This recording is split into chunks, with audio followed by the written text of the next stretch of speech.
അങ്ങനെ champions league വീണ്ടും PSG അങ്ങോട്ട് തൂക്കി.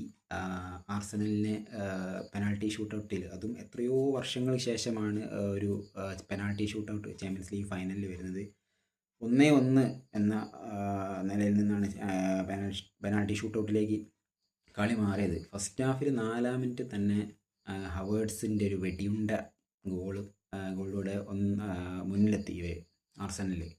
അതിനുശേഷം ഡെമ്പലേൻ്റെ വക ഒരു പെനാൽറ്റി അടിച്ച് അവർ സമനിലയാക്കി.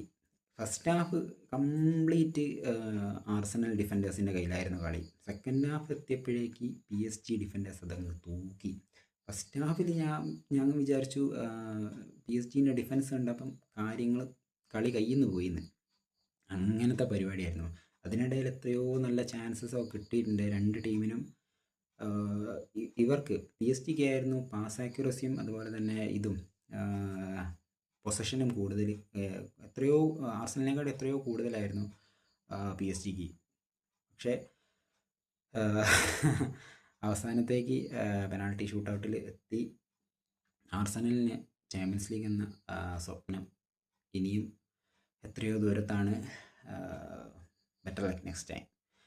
Congratulations PSG.